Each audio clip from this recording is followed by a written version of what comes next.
Good morning, everyone. We are tasked to discuss to you the chapter 2.4. So let's first discuss global governments or world governments. It is a movement towards political cooperation among transnational actors aimed at negotiating responses to problems that affect more than one state or region. Ibig sabihin, ito ay isang movement patungkol sa usaping politika na naglalayong makipag-ugnayan sa mga bansang apektado ng mga samot-saring problema sa kanilang bansa. Siyempre, meron din itong layunin na makapagbigay ng pandaigdigang mga kalakal o yung tinatawag nilang public goods. Next, kapayapaan at seguridad.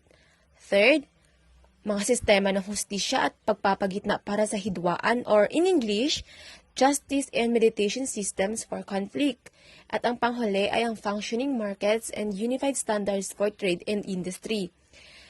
At kapag naman maganda yung resulta ng global governments or ng movement na ito, it will allow us to end armed conflict, deal with new and emerging problems such as technological risk and automation, and lastly, to achieve levels of prosperity and progress na never natin nakita before. Ang pangalang United Nations ay likha ng US President Franklin D. Roosevelt. It was first used in the United Nations Declaration of January 1, 1942. It is during World War II na ang mga leaders mula sa 26 na mga bansa ay nanumpa na ipagpatuloy ang pakikibaka laban sa Axis powers. And let me give you some information about United Nations or Allied power and the Axis powers. So, the main Allied powers were the Great Britain, the United States, China, and the Soviet Union.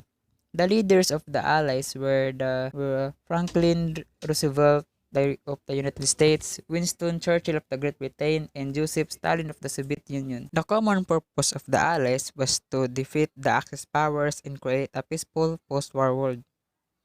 Its creation was a response to the aggression and unprovoked war the Axis had unleashed upon the world. The main Axis powers at the other side were Germany, Japan, and Italy. The Axis leaders were Adolf Hitler of Germany, Benito Mussolini of Italy, and Emperor Hirohito of Japan. The Axis alliance began with Germany partnering with Japan and Italy and was cemented in September 1940 with the Tripartite Pact, also known as the Three Power Pact, which had a prime purpose to establish and maintain a new order of things to promote a mutual prosperity and welfare of the peoples concerned. They supported each other's goal for territorial expansion, wanted the destruction of the Soviet Union, and acknowledged each other's supremacy in their respective geographic areas. As World War II was about to end, nations were in ruins and the world wanted peace. In San Francisco, with the same year, which is in 1945, representatives of 50 countries gathered at the United Nations Conference on International Organization in San Francisco, California, from April 25 to June 26, 1945. Representatives from 50 countries meet to draft the United Nations Charter. Those delegates deliberated on proposals drafted by representatives from China, the Soviet Union, the United Kingdom, and the United States in August to October 1944 at Dumbarton Oaks, Washington, D.C., and then signed the UN Charter, which created a new international organization, the United Nations, which it was hoped would prevent another world war like the one they had just lived through. Poland, which was not represented at the conference, signed it later and became one of the original 51 member states. The United Nations officially came into existence on October 24, 1945, when the charter had been ratified by China, France, the Soviet Union, and the United Kingdom, the United States, and by majority of the other signatories. United Nations Day is celebrated on October 25 each year. October 24 rather. The United Nations has 6 main organs. 5 of them are the General Assembly, the Security Council, the Economic and Social Council, the Trusteeship Council, and the Secretariat are based at the United Nations headquarters in New York. The sixth is the International Court of Justice, which is located at The Hague in the Netherlands. First is the General Assembly. It is the main deliberative organ of the United Nations. It is composed of representatives from all member states, each of which has one vote. Next is Security Council. Under the Charter, the Security Council has primary responsibility for the maintenance of international peace and security. It has 15 members, and each member has one vote. Under the Charter, all member states are obligated to comply with the Council's decisions. Economic and Social Council, a founding UN charter body established in 1946. The Economic and Social Council, or ECOSOC, is the place where the world's economic, social, and environmental challenges are discussed and debated, and policy recommendations issued. Next is Trusteeship Council. The Trusteeship Council was established to provide international supervision for 11 trust terrorists and to make sure that adequate steps were taken to prepare the terrorists for self-government or independence.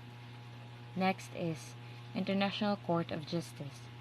The International Court of Justice is the principal judicial organ of the United Nations. The court is charged with settling legal disputes between states and giving advisory opinions to the United Nations and its specialized agencies. The UN Secretariat, consisting of staff representing all nationalities working in duty stations all over the world, carries out the day-to-day work of the organization. The Secretariat services the other principal organs of the United Nations and administers the programs and policies established by them. UN's responsibilities. The UN was responsible for bringing human rights into the realm of international law through the Universal Declaration of Human Rights. It serves as a space for its members to manifest their perspective through its core organs and committees.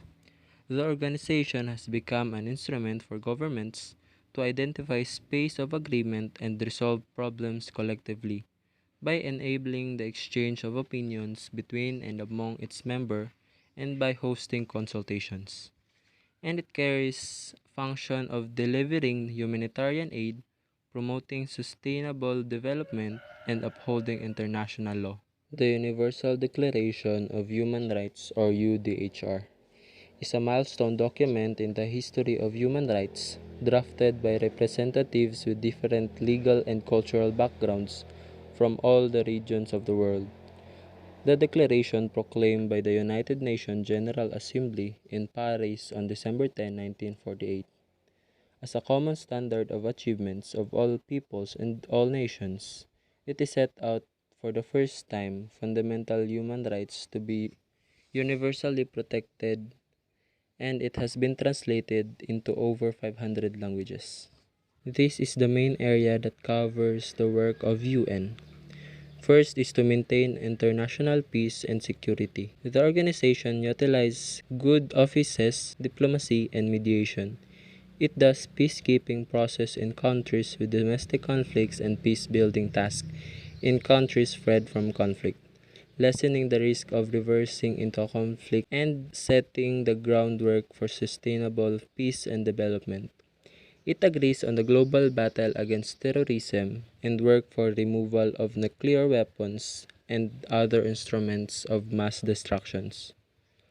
Halimbawa na lang nito ay nung nanawagan ang dating UN leader na si Ban Ki-moon sa China at sa iba pang bansa sa Asia, kabilang na ang Pilipinas, na mag-isip ng mapayapang solusyon sa pinag-aagawang teritoryo sa West Philippine Sea o South China Sea. Dagdag pa niya, handa ang United Nations na mag-provide ng technical and professional assistance, but primarily, all these issues should be resolved by the parties concerned. Second is in delivering humanitarian aid. The UN is responsible for coordinating responses to emergencies and support rapid humanitarian response for people affected by natural disasters and armed conflicts. Halimbawa nito ay ang UN releases $15 million to help vulnerable countries that battle the spread of coronavirus. Third is to protect human rights. UN scrutinizes situation and issues reported to them and oversees the exercise international human rights agreements. It takes responsibility for reviewing, monitoring, reporting, and commending human rights from a country-based perspective. It approaches human rights energy within the UN development system and boosts awareness for a reason and acts genocide, warns relevant players where there is the danger of genocide, promotes and mobilizes for relevant actions. Ultimately, it governs the conceptual, institutional, political, and operational advancement of responsibility to protect. Okay, so punta tayo sa MDGs o yung tinatawag nilang Millennium Development Goals. So ano bang ibig sabihin nito? The MDGs are the international community's most broadly shared, comprehensive, and focused framework for reducing poverty. It was signed on September 2000 at kinabibilangan ito ng mahigit 189 UN member states. So imagine, napakadaming states yung umagri sa ganitong goals. It's because they all know that it can be a huge help not only to the rich countries but also to the poor countries then. So let's talk about the goals of this movement. First is eradicate extreme poverty and hunger. 2. Achieve universal primary education. Promote gender equality and empower women. Reduce child mortality. Improve maternal health. Combat HIV or AIDS, malaria, and other diseases. Ensure environmental sustainability. And lastly, global partnership for development. So, kung tatanungin nyo if the MDGs was successful, yes na hindi.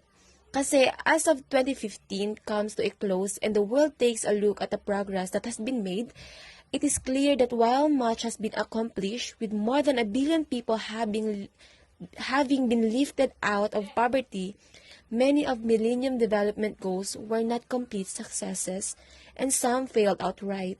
However, hindi naman matatawag na completely failed yung MDGs kasi some of the goals naman is visible naman yung outcome sa iba't ibang bansa. Kasi the poverty rate of some countries has been lesser naman compared to the previous status of their country. The United Nations Sustainable Development Goals, or also known as the Global Goals, are 17 goals with 169 targets that all UN member states have agreed to work towards achieving by the year 2030. They set out a vision for a world free from poverty, hunger, and disease. And also, health has a central place in Sustainable Development Goals to ensure healthy lives and promote well-being for all at all age, underpinned by 13 targets that cover a wide spectrum of World Health Organization's work. Almost of the other 16 goals are related to health, or their achievement will contribute to health indirectly. The Sustainable Development Goals aim to be relevant to all countries, poor, rich, and middle income, to promote prosperity while protecting the environment and tackling climate change. They have a strong focus on improving equity to meet the needs of women, children, and disadvantaged populations in particular so that no one is left behind. This agenda builds on the Millennium Development Goals, which were 8 goals that UN member states signed in September year 2000 to achieve targets to combat poverty, hunger, disease, illiteracy, environmental degradation, and discrimination against women by 2015. As what can you see in the slides, there are only 10 Sustainable Development Goals issues, but originally there are 17 goals. But I guess in order to make it short and getting straight to the point, those 17 goals are all covered in 10 social and economic goals that you've seen in these slides. The challenges that UN faces. One of the challenges that UN has been facing since the organization foundation is the Security Council's veto power over resolutions. These challenges seem to hinder some of the function of UN. For example, the UN resolution in December 2017 that required US President Donald Trump to withdraw the recognition of Jerusalem as the capital city of Israel was vetoed by the United States in the Security Council. In effect, the resolution was not passed. Some states refused to adopt resolution and statements, especially since the membership is on voluntary basis. The new government of Lebanon openly defied the Security Council's main resolution on the Israeli-Lebanon conflict. In 2017, the Philippines voted against a United Nations General Assembly committee draft resolution on the human rights crisis in Myanmar concerning the Rohingya people. The United Nations meets the 21st century confronting the challenges of global governance. Weiss and Thakur, 2014. Number 1. In terms of knowledge, UN is underappreciated regarding how its convening capacity in mobilizing power are utilized to help funnel and consolidate knowledge from outside and ensure its discussion and dissemination among governments. Number 2. In terms of norms, the contrasting moral structure of social behavior in different member states complicate the formulation of a normative standard that can be applicable to all. Number 3. In formulating proposition, problems occur when only the member states are heard. UN belittle the helping hand of non-governmental organizations (NGOs) and the global public opinion. Sometimes recommendations are not executed. Number 4. Institutions can also be places where ideas are cornered and left behind. The modality and process for enforcing compliance with international norms and laws are not present.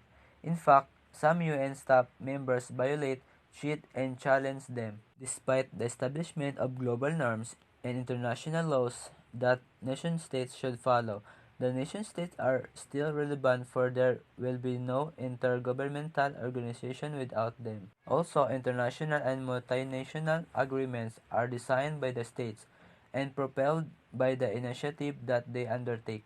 As Bertozzi and Alberto 2018 affirm that sovereignty of nation-states in the midst of globalization has not been diminished, for the cooperation and concerted action among nation-states represent the greater exercise of their sovereignty.